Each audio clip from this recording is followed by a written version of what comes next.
ऋग्वेद के मंडल नंबर 10 और सूक्त नंबर 90। अब श्लोक नंबर 16 में अंतिम ये दास व्याख्या करता है।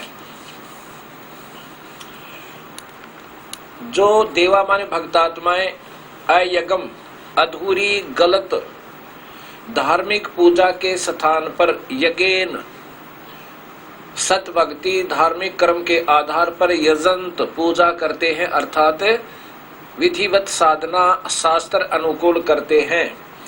तानी माने वे, धर्माणी माने धार्मिक शक्ति संपन्न, प्रथमानी यानी मुख्य हैं, उत्तम है, सबसे सर्वश्रेष्ठ है।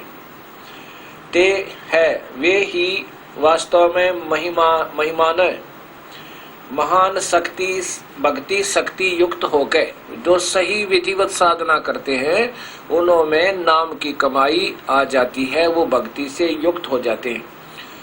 युक्त होकर साध्य वो भक्तात्मा अर्थात वो साधक नाकम माने पूर्ण सुखदायक परमेश्वर के सचंत माने भक्ति निमित्त कारण से प्राप्त होते हैं। उस पूर्ण परमात्मा सतपुरुष को उस सत भक्ति के आधार पर उसको प्राप्त होते हैं। यत्र माने जहां पर, पूर्व माने पहले की, सृष्टि माने सृष्टि है, सृष्टि के पहले वाली सृष्टि के, देवा माने भक्तात्माएं, संति माने रहती हैं। जहां पर पहले वाली भक्तात्माएं रहती हैं, जहां हम पहले रहते थे सतलोक में, और यहाँ से सत भक्ति करके कबीर परमात्मा के आधार पर भक्ति करके जो वहां पहुंच जाते हैं, वो कहाँ पहुंच जाते हैं? जहां पर वो पहले की भक्तात्मा रहती हैं, जो पहले की देव शक्तियां का अर्थ है वो तो परमात्मा के तुल्य है। हम ही अपने कर्मों के आधार पर यहाँ पर बिगड़ गए। कबीर साहब कहते हैं, चोर चुराई तो बड़ी वो गड्ढे पानी माँ, वो गड्ढे वो ऊपर आवे, ऐसे सच्चाई छानी न, ऐसे सच्चाई छुपती नहीं।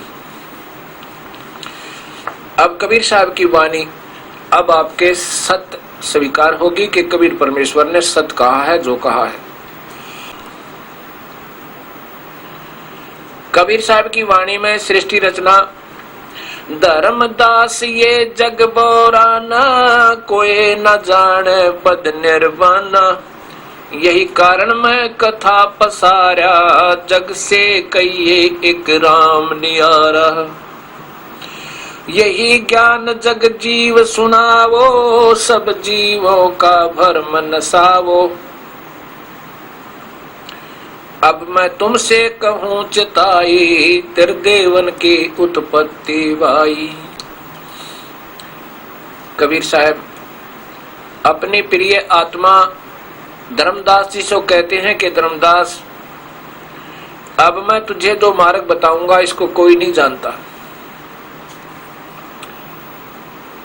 इसको कोई नहीं जानता। मैं जो आपको सत्य मार्ग बताने जा रहा हूं, इसलिए मैंने ये तुम्हें कथा बताई, सृष्टि रचना सुनाई। क्या कहा?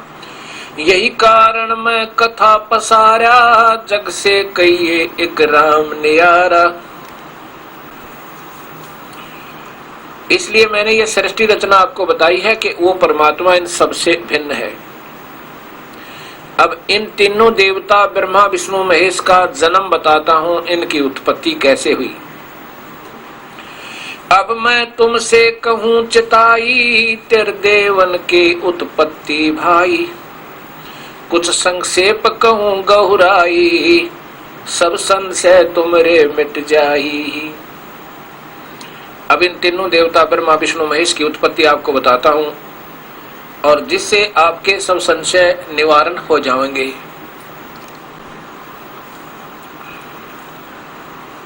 भरम गए जग वेद पुराना, आदि राम का भेद नहीं जाना। भरम गए जग वेद पुराना, आदि राम का भेद नहीं जाना। सनातन ब्रह्म, उस पूर्वम ब्रह्म यानी पूर्ण परमात्मा के बारे में नहीं जान पाए। राम राम सब जगत बखाने, आदि राम कोई बिरला जाने। ज्ञानी सुने सो हृदय लगाई, मूर्ख सुने तो गम ना पाई। कबीर साहब कहते हैं कि धर्मदास, इस सत कथा को सुनकर बुद्धिजीवी तो तेरे पास आ जाएंगे और तेरी बात को माना करेंगे और अपना उपदेश लेके उन अज्ञानी गुरुओं से पीछा छुटवा लेंगे जो काल के जाल में बांधे हुए हैं अपनी मीठी मीठी बात बना के। गरीबनाथ जी कहते हैं, बीजक की बाता कहे बीजक नाई आथ, ये पृथ्वी डोबन उत्तर रेखा का मीठी बात है। बीजक की बाता कहे बीजक नाई पास, औरों को प्रमोद ही और आप पर जाओ निराश। ये दूसरों को ज्ञान देते हैं मीठी मीठी बात बना के, लतीफेदार कथाएं सुना के, और ऐसे उन भोली आत्मा जो दर्शक होते हैं, श्रोता होते हैं, उनसे मीठी बात बनाई, कोई अच्छी लतीफेदार कथा सुनाई और वो फिर ऐसे ताड़ी बजाते हैं। और उससे ये नादान संत अपनी सत भक्ति मार्ग दर्शन का को सत मान लेते हैं कि हम जो बता रहे हैं वो बहुत सही है, क्योंकि मेरी लाखों की संख्या में मेरे अनुयायी हैं, मेरी बातों को स्वीकार कर रहे हैं, और इससे ही अपनी महिमा को वो सत मानते हैं और अपनी भक्ति मार्ग को भी सत मान लेते हैं। जो अंधे का हाथ और अंधे ने पकड़ रखा हो और पीछे लाखों की हजारों की लाइन लग जाए, एक दूसरे का हाथ पकड़े हुए जा रहे हैं,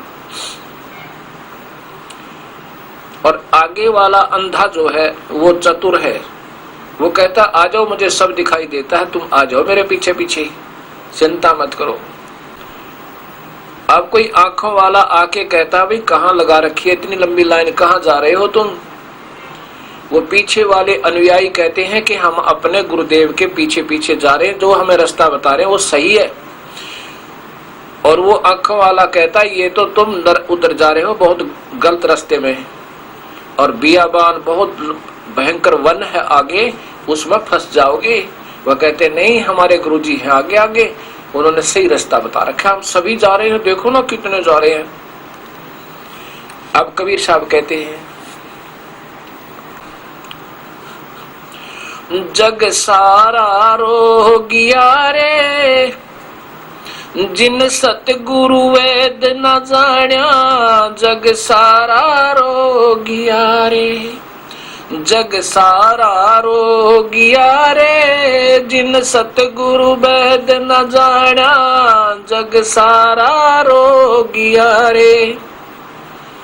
जन्म मरण का रोग लगा है या तृष्णा बढ़ रही खासी, जन्म मरण का रोग लगा है तृष्णा बढ़ रही खासी, आवागमन की डोर गले में पड़ी काल की फांसी, जग सारा रोगिया रे, जिन सतगुरु वेद न जाण्या, जग सारा रोगिया रे। साचा सतगुरु कोई न पूज, झूठे जगपतियासी, साचा सतगुरु कोई न पूज, झूठे जगपतियासी। अंधे की बागई अंधे न ये मार्ग कौन बतासी, जग सारा रोगिया रे, जिन सतगुरु वेद न जाण्या, जग सारा रोगिया रे। देखा देखी गुरु शिष बन गए, किया न तत्व विचारा, देखा देखी गुरु शिष बन गए, किया न तत्व विचारा। गुरु शिष दोनों के सिर पे काल ठोके पंजारा, जग सारा रोगिया रे, जिन सतगुरु वेद न जाण्या, जग सारा रोगिया रे, जग सारा रोगिया रे, जिन सतगुरु वेद न जाण्या, जग सारा रोगिया रे। सार शब्द सर जीवन बूटी गस गस अंग लगावे। सार शब्द सर जीवन बूटी गस गस अंग लगावे। कहे कबीर तुम सत कर मानो ये जन्म मरण मिट जावे। जग सारा रोगिया रे जिन सतगुरु वेद न जाड़ा। जग सारा रोगिया रे। कबीर साहब कहते हैं जग सारा रोगिया रे। जग सारा रोगिया रे जिन सतगुरु वेद न जाड़ा। जग सारा रोगिया रे। कौन सा रोग है? जन्म मरण का रोग लगा ये तृष्णा बढ़ रही खांसी आवागमन की, अर्थात आना और जाना। स्वर्ग गए फिर नरक गए फिर 84 लाख योनियों में, फिर बैकुंठ गए फिर नरक गए फिर 84 लाख योनियों। ये आवागमन की डोर गले में या कर्म रूपी डोर बंद रखी है, बांध रखी है काल ने, या पड़ी काल की फांसी। इस काल ने सबको फांसी डाल रखी है और ये काल स्वयं भी जन्म मरण में है। और ब्रह्मा विष्णु महेश इस काल के पुत्र हैं। और जिस शिव जी को मृत्युंजय लिखा है, जो अमर और अविनाशी, जिसने मृत्यु जीत रखी, बताओ उनका पिता भी मृत्यु में है, वो स्वयं स्वीकार करता है। और अनजानपने में गीता जी को भगवान श्री कृष्ण के मुखारविंद से बोला हुआ मानते। मुख तो श्री कृष्ण जी का था, लेकिन बोलने वाली शक्ति काल था। और कृष्ण जी के ऊपर उसको इष्ट मान के कितने पंथ है गिनती नहीं। राम और श्री कृष्ण, श्री राम और श्री कृष्ण ये भगवान विष्णु थे, यानी उन्हीं के सीधे अवतार थे। बाकी जो परशुराम आदि हैं ये उनके वहां से भेजे हुए अपनी शक्ति देकर लेकर आए हुए थे। वो स्वयं नहीं थे, उन्हीं का आदेश लेकर के आए थे। श्री राम और श्री कृष्ण इसको विष्णु जी का अवतार मानते हैं। और विष्णु जी को श्री कृष्ण जी को प्रमुख मानकर, सर्वस्व मानकर, सारी सर्वशक्तिमान मान करके अभक्त आत्माओं को मार्गदर्शन करते हैं।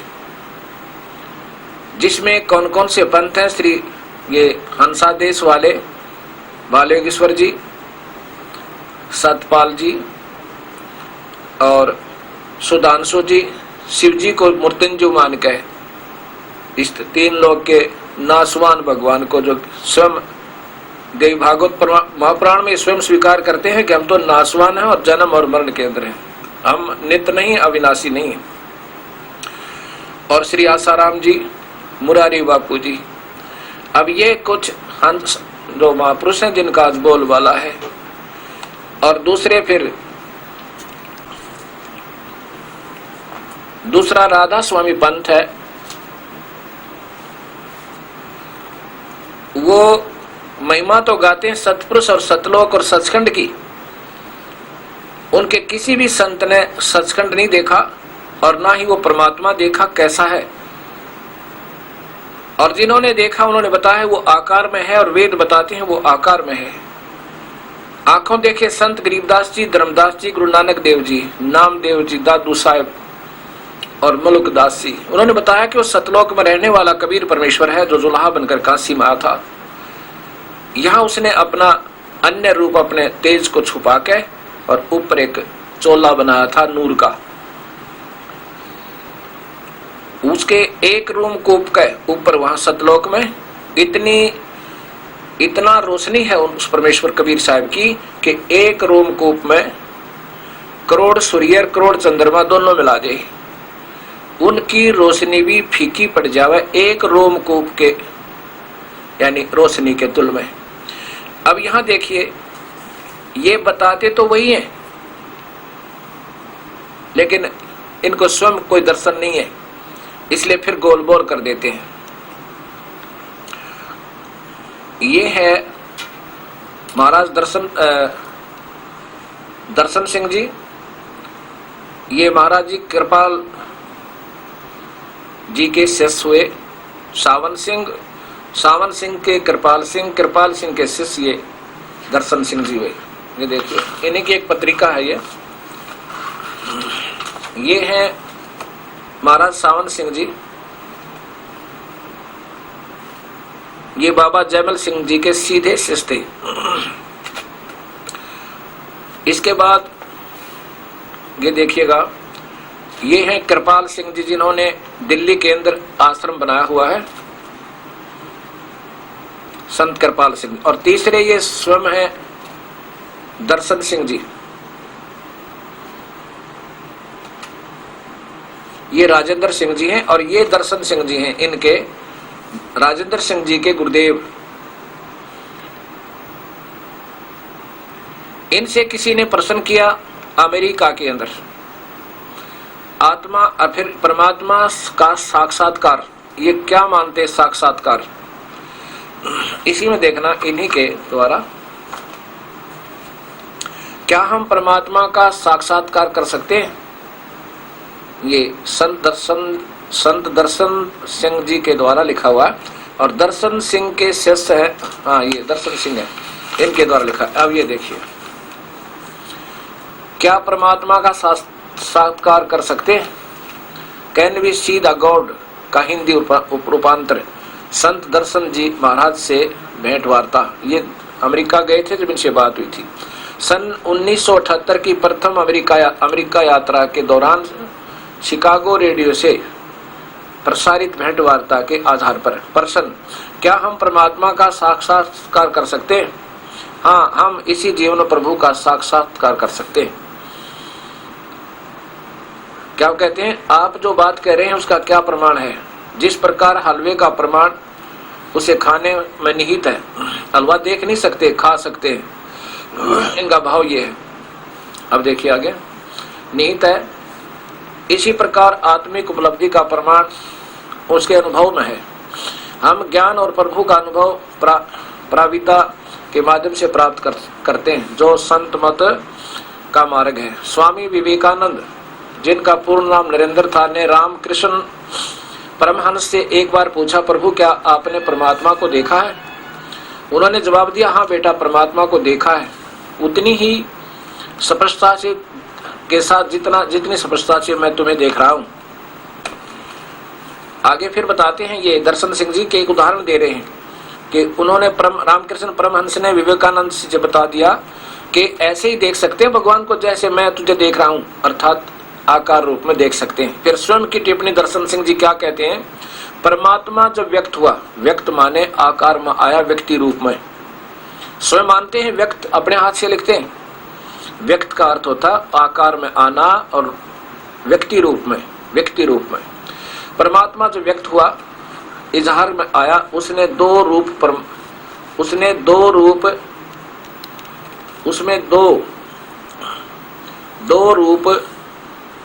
परमात्मा का प्रकाश और मंडलों का राग, ये क्या मानते हैं? धारण किए।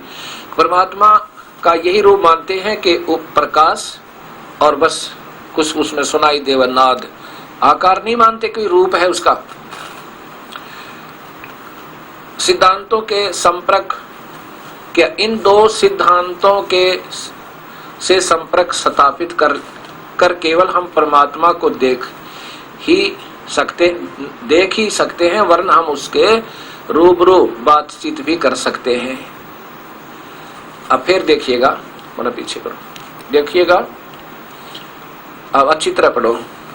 परमात्मा जब व्यक्त हुआ, उसने दो रूप, परमात्मा का प्रकाश और मंडलों का नाद, यानी उसका अब मनुष्य रूप नहीं बता रहे, केवल प्रकाश और आवाज, नाद, शब्द, इन दो सिद्धांतों के संपर्क स्थापित करके न केवल हम परमात्मा को देख ही सकते हैं, वरना हम उनसे रूबरू बातचीत भी कर सकते हैं। अर्थात आकार नहीं है, प्रकाश देख सकते हैं, उसकी आवाज जो आती है थोड़ी थोड़ी ध्वनात्मक, वो सुन सकते हैं, उसका दर्शन, मार्गदर्शन भी पा सकते हैं, और अंत में उसमें अभेद भी हो सकते हैं। प्रश्न, परमात्मा किस देखने में कैसा है? क्या बताते हैं? परमात्मा आकार रहित है। ये उत्तर है दर्शन सिंह जी का, जो राधा स्वामी कृपाल जी वाली परंपरा से है। उत्तर है निराकार, आकार रहित है अर्थात निराकार है। परमात्मा पूर्ण ज्योत, पूर्ण प्रकाश, मूलभूत प्रभा, तेज है। बस परमात्मा का ज्योति पुंज अवर्णनीय है। और आगे देखना, स्वयं कहते हैं एक रूम अवर्णनीय है। फिर भी शास्त्रों में बताया कि करोड़ों सूर्य चंद्र का एकीकृत प्रकाश उसके एक रोम के प्रकाश के तुलना नहीं कर सकता। परमात्मा को उसके मूलभूत ज्योत स्वरूप में देखना भी संभव है। जब हम रूहानियत की सबसे ऊंची अवस्था में पहुंच जाएं, ये अंतिम स्थिति है कि प्रकाश देख लिया, ज्योत स्वरूप देख लिया। ये काल है ज्योत स्वरूप, ज्योत स्वरूप निरंजन ये काल है। इन्होंने अभी तक एक काल ही के दर्शन किए हैं और कुछ नहीं। एक तरफ तो कहते हैं उनकी एक रोम के समान प्रकाश की तुलना करना नहीं कर सकता। रोम है तो आदमी है, आकार है, रोमकूप है। तो ये देखना भक्तात्मा, आपके सामने सारी सच्चाई आएगी और ये भगत समाज फिर सोचने पर विवश होगा। हमने अंधे होकर किसी की उंगली नहीं पकड़े रहना चाहिए, अपने आप को फिर दोबारा सोचना होगा। और यही व्याख्या अब वर्तमान गद्दी नसीन अर्थात दर्शन सिंह जी महाराज, जो इसी परंपरा के मुखिया हैं, इनकी एक किताब है आधुनिक युग में आध्यात्म, राजेंद्र सिंह जी, सावन कृपाल पब्लिकेशंस, स्पिरिचुअल सोसाइटी। अब इनका देखिए चतुर्थ संस्करण 1996, ये इनकी सावन कृपाल आश्रम, संत कृपाल सिंह मार्ग, सावन कृपाल पब्लिकेशन, स्पिरिचुअल सोसाइटी, कृपाल आश्रम, संत कृपाल सिंह मार्ग, विजयनगर, दिल्ली। इतना इनकी भी यही व्याख्या है। ध्यान अभ्यास। अब क्या बताना चाहते हैं ये कि संत हमें बताते हैं कि प्रारंभ में केवल परमात्मा था, जो महाचेतना और प्रकाश का सागर था। जब परमात्मा ने संकल्प किया मैं एक से अनेक हो जाऊं, तब एक हिलोर उठी और वह ज्योत तथा नाद में बदल गई। यह धारा पिंड के मंडलों तक आई है। यह धारा सबके अंतर प्रभावित है, लेकिन मन और माया के पर्दों से ढक चुकी है। नतीजा यह है कि अंतर में न तो यह ध्वनि सुनाई देती है और न ज्योत दिखाई देती है। बस ज्योत तक सीमित है ये। नाम दान मिलने एवं ध्यान का अभ्यास करने से अंतर में सुरत ज्योति और सुरति से जुड़ जाती है। जब आत्मा को छोड़कर इस धारा के माध्यम से अंतर की रूहानी मंडलों की यात्रा करती हुई अपने निज घर सचखंड पहुंच जाती है। ये नकली सतलोक तक सीमित है ये सभी पंथ। अब यहाँ देखो, अब यहाँ क्या कहना चाहते हैं ये कि नाम दान के समय ज्योति और श्रुति का प्रारंभिक अनुभव मिलने पर इसके विकास के लिए नित्य प्रति साधना आवश्यक है।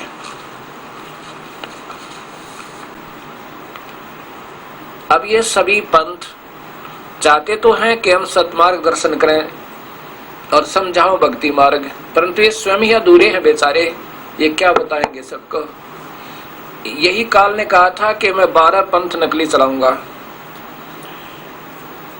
जिसमें कुछ तो ऐसे होंगे जो महिमा पूर्ण परमात्मा सचखंड की, सतलोक की, सतपुरुष की ही कहा करेंगे, लेकिन नाम गलत दिया करेंगे। उनको पूर्ण व्याख्या नहीं होगी और लाखों की संख्या में उन भक्त आत्माओं को अपने पीछे लगा लेंगे। 12 पंथ नाम जो ले सो हमरे मुख आन समोही, काल कहता है। 12 पंथ करूं मैं साजा, नाम तुम्हारा ले करूं आवाजा। काल ने कहा था कि मैं 12 पंथ नकली चालू करूंगा और पूर्ण परमात्मा, पूर्ण भगवान, ब्रह्म परब्रह्म कह करके सचखंड की महिमा सुना के वही गलत व्याख्या देते रहेंगे, नाम गलत देंगे, साधना गलत देंगे, अधूरी देंगे, और वो काल कहता मेरे मुख में आ जाओगे सारे, वो जीव मुक्त नहीं हो सकते। अब यहाँ इन्होंने क्या बताना चाहा है कि जब परमात्मा प्रारंभ में केवल अकेला था, अच्छा, फिर वो एक से अनेक होने की सोची तो कहते हैं क्या बन गया, प्रकाश और नाद बन गया, धुन। ये इनकी व्याख्या देखो, एक से एक अनेक हुआ, जब आकार में था वो तो आकार में ही अनेक हो सका, प्रकाश तो उसकी अन्य बनाई हुई वस्तु है। और यहां देखो फिर कहते हैं नाम दान देते समय ज्योति और श्रुति का प्रारंभिक अनुभव मिलने पर उसके विकास के लिए नित्य प्रति साधना आवश्यक है। अब क्या बताते हैं महात्मा जी कि जब हम नाम देते हैं, जब तुम्हें ऐसे करके, ये सुनी ना कुछ आवाज, और ध्यान से देखो,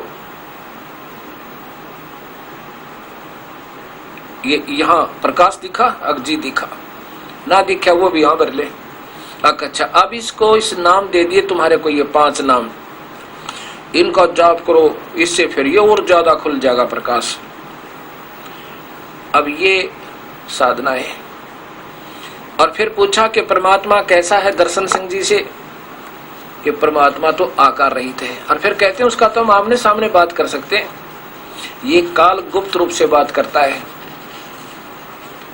आकाशवाणी भी करता है, आदेश भी देता है, और सुन आप पुकार करोगे उसका उत्तर भी दे देगा, परंतु ये आकार में नहीं आता, ये काल है। और स्वयं कहते हैं जब ये आकार में आया, परमात्मा व्यक्त हुआ, यानी गोलमोल कर देते हैं, कोई समझ ना सके।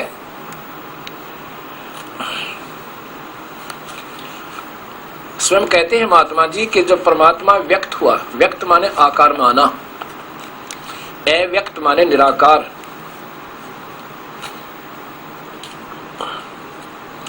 जब परमात्मा व्यक्त हुआ, व्यक्त माने आकार में आया, और फिर स्वयं कहते हैं परमात्मा आकार रहित है, निराकार है।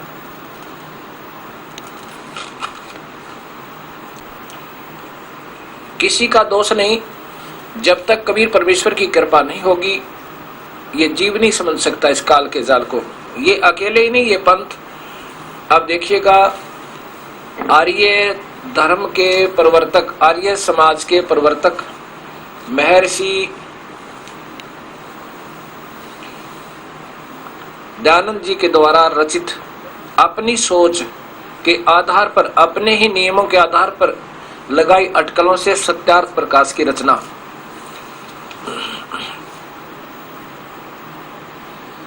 ये वेदों को, चारों वेदों के बिल्कुल मर्मज्ञ ज्ञाता माने जाते हैं। और सत्यार्थ प्रकाश महर्षि दयानंद सरस्वती, अथ सत्यार्थ प्रकाश है, वेद विधि विदगच्छात शास्त्र प्रमाण है, यानी वेदों के आधार पर प्रमाण देते हैं। श्रीमत परमहंस परिवर्जाक आचार्य महर्षि दयानंद सरस्वती स्वरचित अपनी स्वामी वितरित सर्वथा राज नियम नियोजित है, वैदिक पुस्तक प्रकाशक है, वैदिक पुस्तकालय दयानंद आश्रम केसरगंज अजमेर। अब ये देखियो इनके कौन सा समोल्लास है, ये देखिए सत्यार्थ प्रकाश, और ये समोल्लास देखो इनका अष्टम समोल्लास है। इसमें कोई प्रश्न करता है, नीचे आइए, कि ईश्वर साकार है निराकार, महर्षि जी उत्तर देते हैं ईश्वर निराकार है। और तो बाद में बताऊंगा, ये सर्वशक्तिमान भी प्रभु को नहीं मानते, सिर्फ थोड़ी सी ये उन्हीं के द्वारा प्रकाशित है। अब देखिएगा, महर्षि दयानंद जी द्वारा ही भाषा भाष्य ऋग्वेद प्रथम मंडल, ये आधा ऋग्वेद इनके द्वारा भाषा भाष्य है, ये प्रथम मंडल। इसमें जब ये प्रारंभ करते हैं, इस पवित्र ग्रंथ का टीका करने लगते हैं, भाषा भाष्य करते हैं, प्रकाशक है सर्वदेशिक आर्य प्रतिनिधि सभा, महर्षि दयानंद भवन, रामलीला मैदान, नई दिल्ली। ये देखिए ओम अथ ऋग्वेद भाषा भाष्य, प्रथम मंडल, प्रथम सूक्त। अग्नि शब्द से प्रारंभ होता है, अग्नि। और ये देखियो नीचे विशेष व्याख्या देते हैं महात्मा जी। ये तो दो, इन्होंने इस एक श्लोक की दो प्रकार व्याख्या की है कि ऐसा भी हो सकता है या ऐसा भी हो सकता है। तो विद्वान की विद्वता आप समझ लेना जब स्वयं निर्णायक टीका नहीं कर पा रहे। आगे देखो ये क्या कहना चाहते हैं। यहाँ अग्नि शब्द के दो अर्थ करने प्रमाण हैं कि इंद्रम मित्रम। इस ऋग्वेद के मंत्र से यह जाना जाता है कि एक सद्ब्रह्म, इंद्र आदि अनेक नाम है, के इंद्र आदि अनेक नाम, तथा त्वम देवाग्नि। इस यजुर्वेद के मंत्र से भी अग्नि आदि नामों करके सच्चिदानंद आदि लक्षण वाले ब्रह्म को जानना चाहिए। अर्थात जहां अग्नि शब्द लिखा हो वहां प्रभु ही मानना चाहिए। इत्यादि सतपथ ब्राह्मणों में भी यही प्रमाण है। अग्नि शब्द ब्रह्म और आत्मा इन दोनों का वाची है। और इस प्रमाण के लिए अग्नि शब्द से प्रजा शब्द करके भौतिक और प्रजापति शब्द से ईश्वर का ग्रहण करना चाहिए होता है। अग्नि इस प्रमाण से सत्य आचरण नियमों के जो यथावत पालन करता है सो ही व्रत कहता है, और इस व्रत का पति परमेश्वर है। इसलिए इस ऋग्वेद के प्रमाण के जानने वालों का सर्वज्ञ प्रकाश करने वाले विशेषण से अग्नि शब्द एक ईश्वर का ग्रहण होता है। यानी अग्नि जहाँ शब्द है वहाँ ईश्वर ही माने। और स्वयं भी इसी मंडल में ये देखो इन्होंने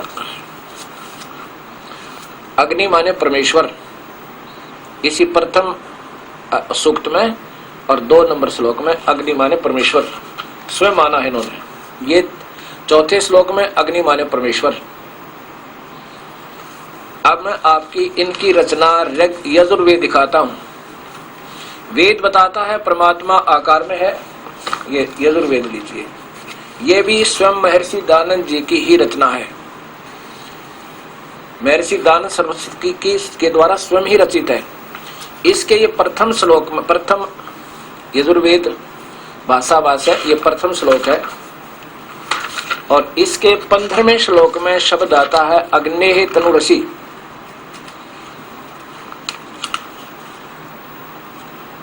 ये 12 है।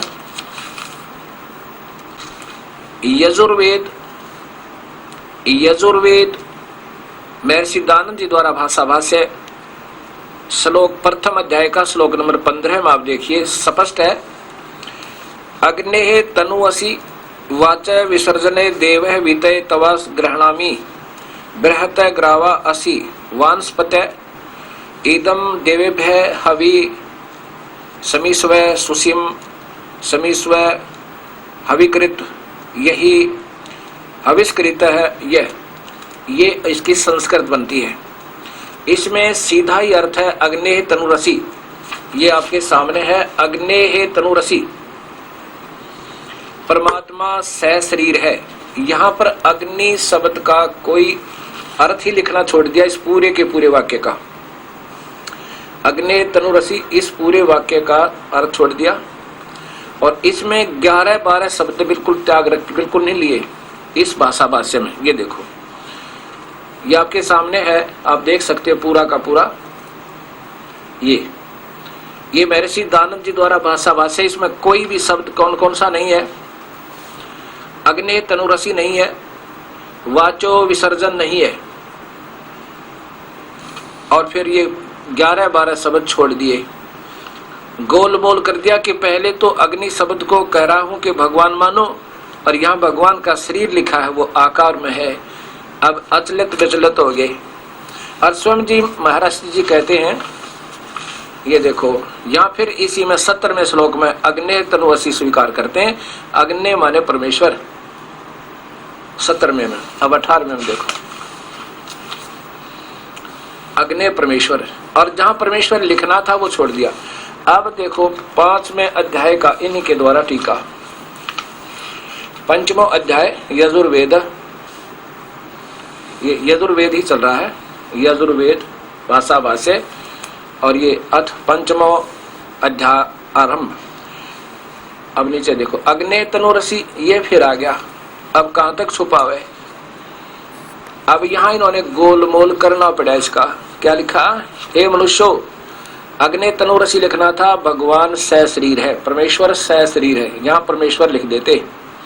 अग्नि, हे मनुष्यो तुम लोग जैसे मैं हवि अग्नि, विजुली विद्युत प्रसिद्ध रूप अग्नि के तनु शरीर के समान, तनु माने शरीर, असी माने है, और यह अग्नि के जगह परमेश्वर लिख देते, बस दूसरी बातें नहीं थी, सारा ठीक हो जाता। लेकिन कैसे लिख देते? क्योंकि ये स्वयं फंस गए पहले सत्यार्थ प्रकाश की रचना करके। ये काल इन महापुरुषों को ऐसे फंसा लेता, विद्वान पुरुषों को, पुण्यात्माओं को, जो चाहती हैं समाज को कुछ दें, लेकिन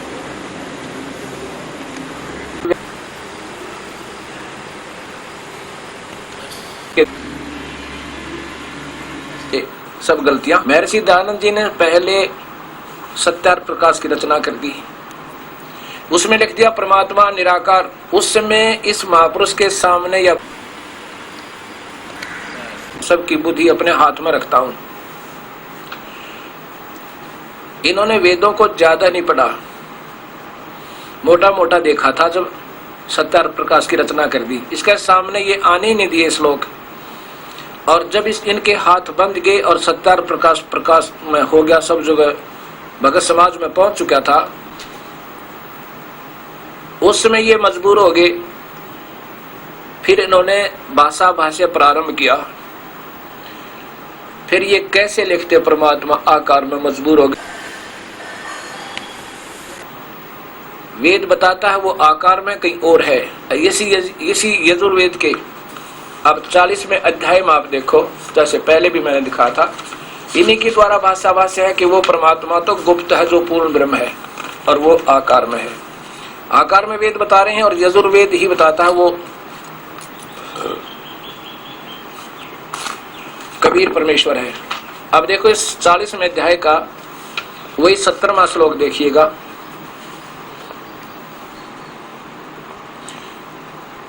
हे मनुष्यो, जिस ज्योत स्वरूपी पात्रेण रक्षक मुझसे अविनाशी यथार्थ कारण के अपिहितम आच्छादित मुखम, मुख के तुल उत्तम अंग का प्रकाश किया जाता है। यह माने जो, असौ माने वह है, आदित्य,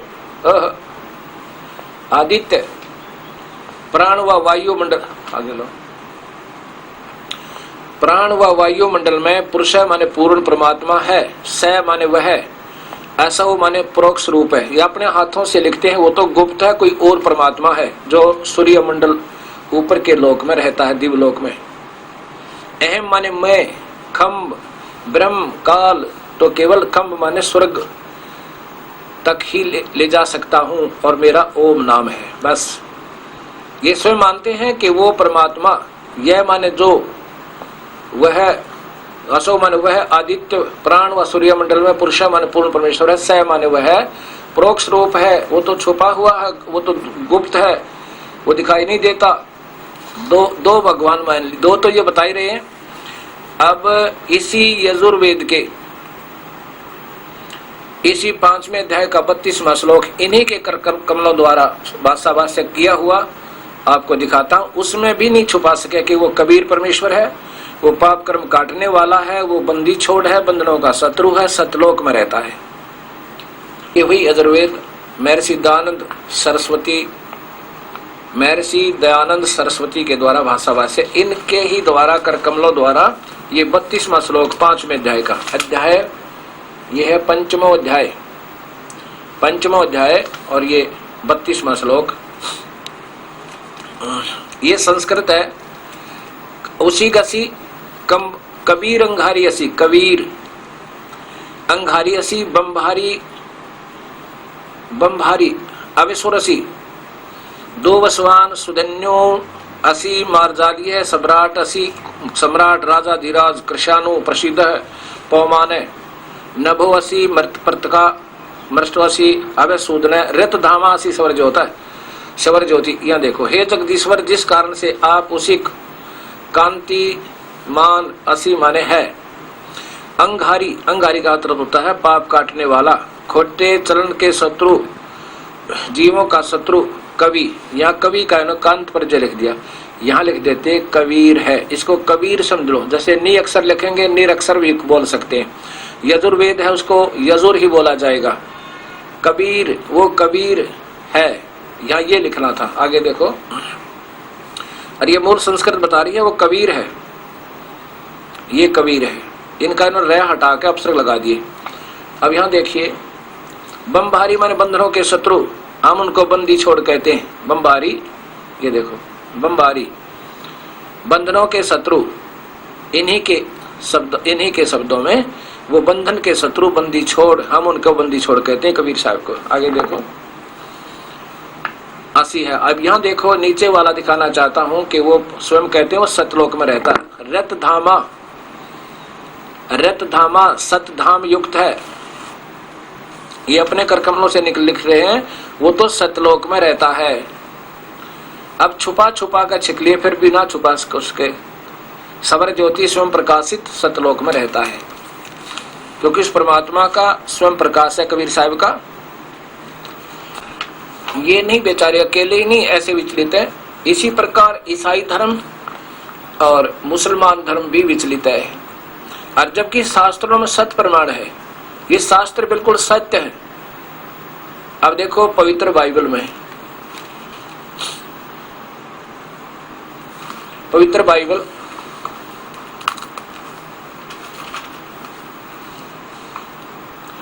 नीचे इंडिया बाइबल लिटरेचर 67 बरका रोड किलपक मद्रास दूरभाष इतना। और ये कौन प्रकाशक है, इनके ऊपर देखिएगा, the Holy Bible revised edition Hindi, पुराने नियमों की पुस्तिका सूची पत्रिका। अब इसमें क्या लिखा है कि परमात्मा ने 6 दिन में, पहले दिन में ये रचना उत्पत्ति विश्व की सृष्टि। यहाँ देखो सृष्टि का के 7 दिन, पहला दिन, पहले दिन में जो रचा, फिर नीचे देखो ये दूसरा दिन जो रचा, तीसरे दिन में जो रचा, ये ऐसा लिखा है। और ये चौथे दिन में जो रचा। अब 5वां दिन देखो, ये 5वें दिन में जो रचा। अब ये 6ठा दिन, 6ठे दिन में जो रचा। अब यहां देखिए नीचे को, फिर परमेश्वर ने कहा कि हम मनुष्य को सबको रचकर मनुष्य की रचना की।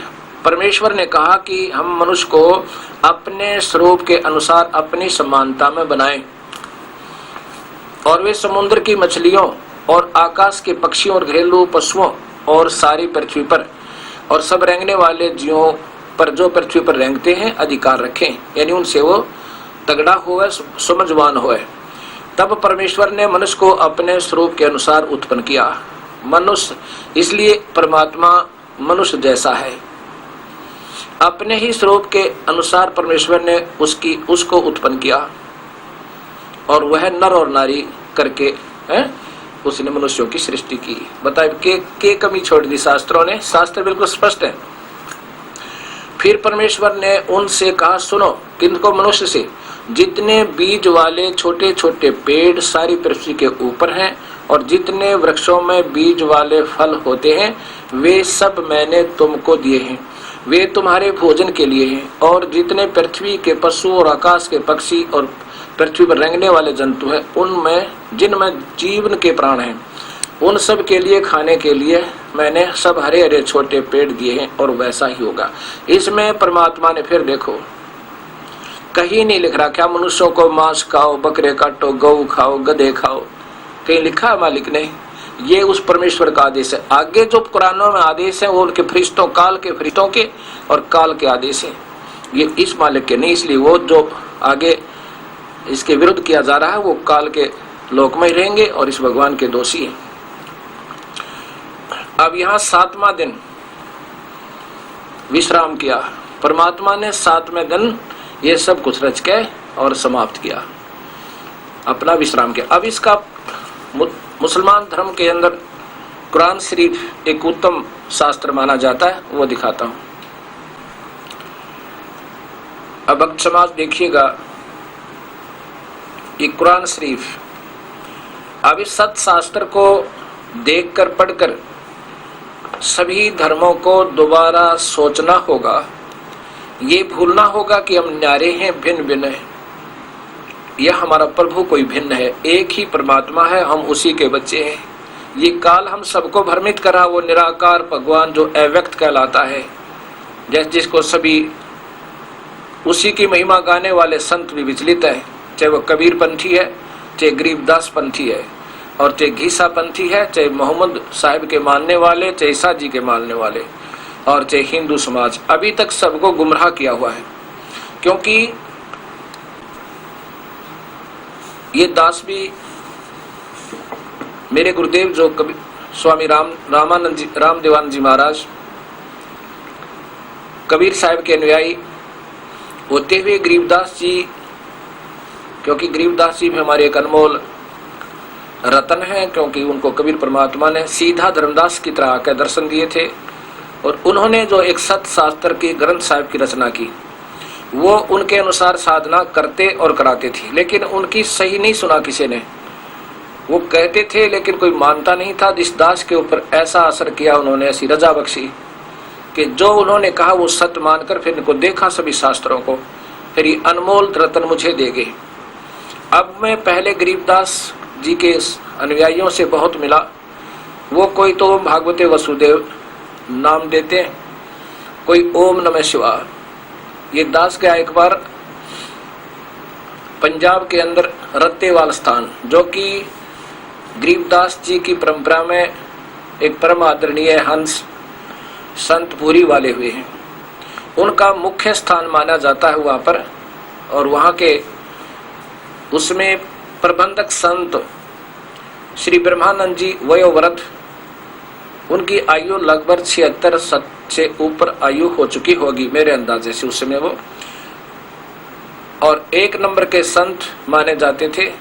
वो केवल जो उनके अनुयायी जो संत बन गए उनको तो सोहम नाम देते थे, अन्य गृहस्थियों को ओम नमः शिवाय, ओम नमः शिवाय या भागवते वासुदेवाय नमः, ओम नमः भागवते वासुदेव भगवते वासुदेव, ऐसा क्यों देते थे? कहते गृहस्थियों को तो ये ओम नमः शिवाय या ओम भागवते वासुदेवाय नमः, और संतों को केवल सोहम।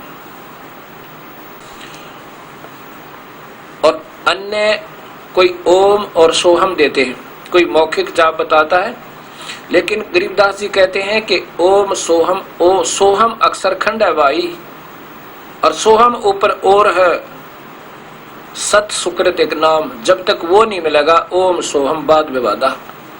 तो ये अभी तक नहीं सोच पा रहे कि इस ग्रंथों में लिखा क्या है, और हम करवा और कर क्या रहे हैं। हम दोषी हो रहे हैं उस परम पिता परमात्मा कबीर साहिब के, और साथ में उस गरीबदास परमेश्वर तुल हंसात्मा के, जो हमें क्या बताने आए थे और हमने अब क्या शुरू कर दिया। वहां मैं क्या देखा कि श्री ब्रह्मानंद जी ने सामने तो भूरी वालों की और गरीबदास जी की मूर्ति बना रखी है, और कति अपने जहां उनका रहने का स्थान था उसके सामने शिव जी का मंदिर और मूर्ति शिवलिंग, क्या बात की। और सुबह उठे, हम रात को वहां रुके थे, मेरे पास फिल्म बनी हुई है। सुबह उठे, उठ करके सबसे पहले शिवलिंग पर जल चढ़ाया, और मेरे साथ जो भक्तात्मा सैकड़ों की संख्या में दर्शनार्थ गए थे वो आश्रमों को देखने के लिए, मुझे कहने लगे गुरुदेव ये क्या चक्कर है, आप तो कह रहे थे ये बड़े महापुरुष हैं, अरे ये पूज रहे शिवलिंग ने। अब क्या जवाब देंगे दास उनको? अब यहां फंस गए हम।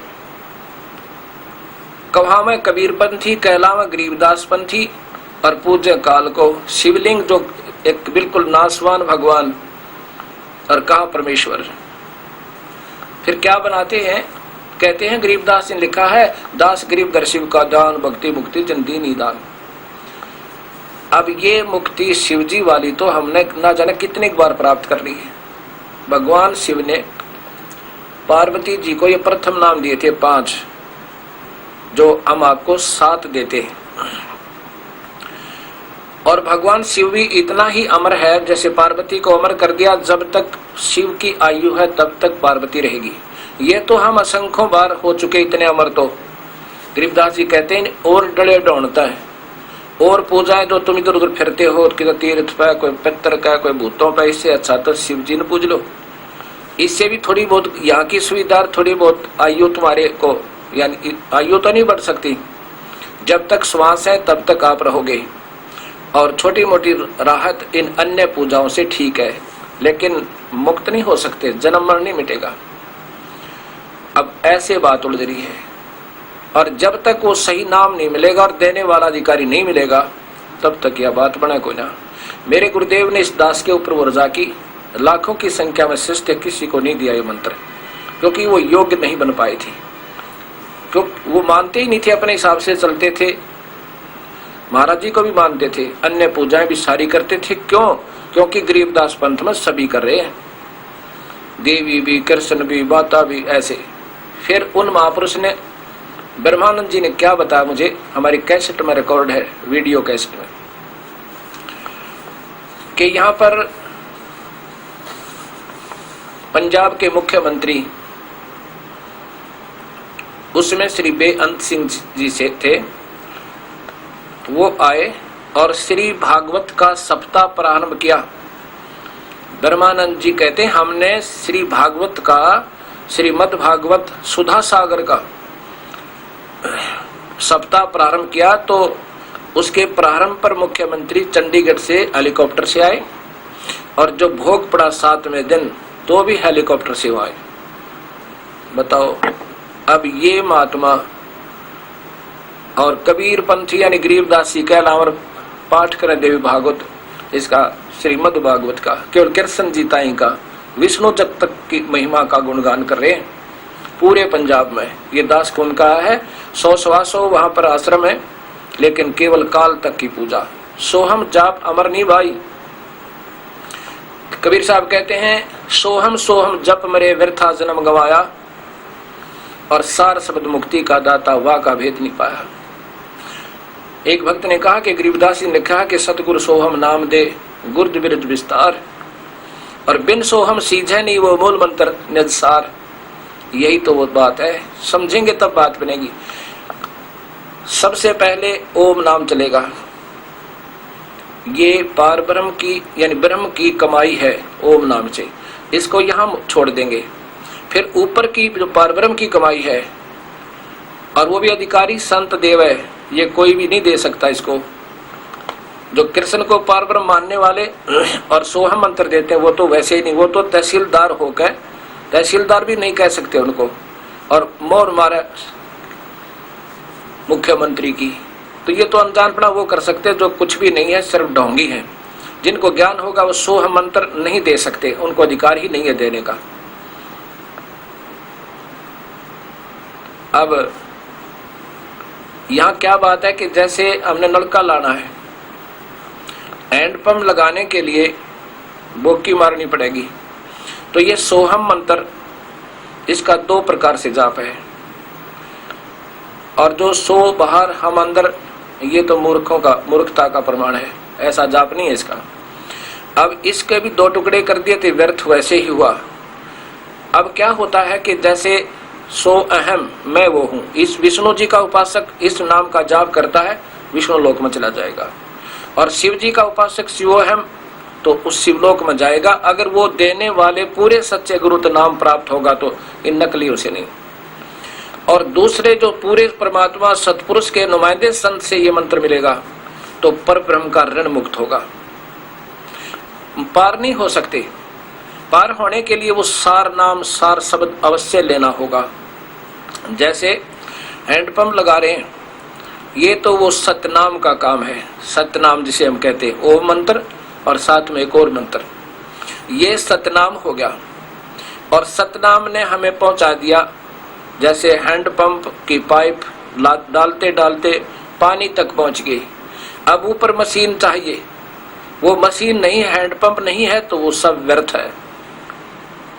ऐसे ये 3 नाम का मंत्र है। इसका वेद प्रमाण देते हैं, गीता प्रमाण देती है 17वें अध्याय का 23वां श्लोक। ओम तत्सत इति समर्थ ब्रह्मण इति समर्थ ब्रह्मण तिर्विध। ये 3 मंत्र का जाप और 3 ही प्रकार से इसका सिमरण है। 3 ही प्रकार से सिमरण, एक तरह का सिमरण नहीं है इस 3 मंत्र का। ये उस परमात्मा के पाने का सही रास्ता है। और यानी सबसे पहले विद्वान पुरुष इसी की विधि से जाप करते थे। ओम तो सीधा ही है, ये तो ब्रह्म जाप है, इससे नीचे का कोई मंत्र नहीं है। और फिर दूसरा मंत्र गुप्त रखा, संकेतिक, तत् और सत। और वो यजुर्वेद के साथ में, यजुर्वेद के श्याम वेद के 822 नंबर श्लोक में यही है कि वो कबीर परमात्मा ये 3 मंत्र का नाम देकर हमारे पाप कर्मों को समाप्त करवा कर पवित्र करके आयु भी बढ़ा देता है कि बेटा और कर ले भजन, तेरी कम कमाई बनी। क्योंकि नाम की कमाई से ही सतलोक जाया जा सके, अन्यथा नहीं जा सकते। ये ध्यान वगैरह ये तो यज्ञ है, यज्ञ से प्रभु प्राप्ति नहीं है। अब ऐसे ये सारा उलझड़ा पड़ा हुआ है। अब कहां तक वर्णे, अब सच्चाई बताऊं तो मैं महसूस हो रहा होगा कि निंदक है और सबको ही कमजोर बता रहा नहीं। हम तो उन शास्त्रों के आधार पर बता रहे हैं जिनका अभी तक हमें खोलकर भी नहीं देखा। एक भक्त का पत्र है मेरे पास कि हम भी छुड़ाने जाते हैं जहाँ गरीबदास जी का आविर्भाव हुआ था। और हमारे पास एक पत्रिका आई है वहां के प्रबंधकों की। उन्होंने कहा कि जो छुड़ाने नहीं जाएगा वो मुक्त नहीं हो सकता। भले आदमियों, यह तो बीमारी काटी थी परमात्मा स्वरूप संत गरीबदास जी ने। क्या वहां पर क्या है छुड़ानी में, जहां पर ये परमहंस परमात्मा तुल्य उस कबीर साहिब की पुण्य आत्मा गरीबदास जी का आविर्भाव हुआ, जन्म हुआ। फिर वो अपनी महिमा लीला सत्ज्ञान देकर के चले गए। उनके देहांत के बाद वहां एक पत्थर की मूर्ति बना दी जहां उनका शरीर अंतिम संस्कार किया था। सिर्फ ये यादगार बनाई थी कि यहाँ ये परमेश्वर तुल्य संत, ये महान आत्मा रही थी। अब जब वो स्वयं वर्तमान में रहते थे, विद्वान थे, उस समय कोई आता था, उन्हें बताते थे, भक्ति विधि बताते थे, नाम देते थे और कल्याण करते थे। अब वो मूर्ति, वो छुड़ानी में रखी हुई मूर्ति, वो गरीबदास जी वाला काम कभी नहीं कर सकती। वैसा ही संत ढूंढना होगा। जैसे कोई शेर की पैड़ को, पंजे को, शेर के पैर के निशान को, पंजे के निशान को दबा ले, रूढ़ा स्मारक बना दे। और कोई पूछे यहाँ क्या बना रखा, कि यहाँ शेर था, ये शेर का चिन्ह है। फिर अब शेर तो नहीं है वहां पे, शेर के चिन्ह और शेर जैसा काम नहीं कर सकता। ऐसे ही कोई वैद्य की मूर्ति बना ले जो बहुत अच्छा वैद्य था और खूब वहां पर सबके नब्ज देख के और दवाई देता था, बताता था बेटा ऐसे रहनी करना, ऐसे परहेज रखना, सुबह ये पुड़िया खाना, शाम को ये खाना, फिर आना और फिर दिखाना। अब वो वैद्य की मूर्ति उस वैद्य वाला काम नहीं कर सकती। वो लालची लोग अपनी रोजी रोटी के लिए रख सकते हैं कि ये वही वैद्य है, वही काम करेगा, यहाँ आएगा तो उसके सारे रोग कटेंगे, नहीं तो नहीं कटेंगे। नहीं, वैसा ही वैद्य ढूंढना होगा चाहे कहीं मिले।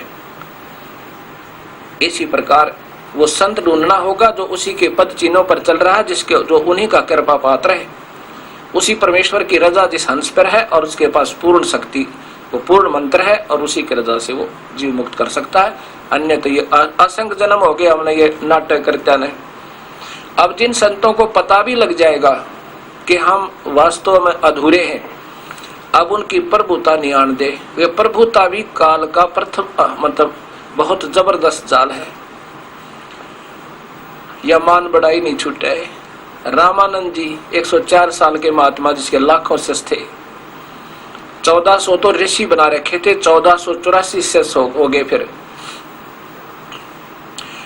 और वेदों के मर्मज्ञ ज्ञाता वो 5 साल के कबीर परमेश्वर के सामने जब सत्य ज्ञान का पता चला उसी दिन समर्पण कर दिया। और क्या कहा,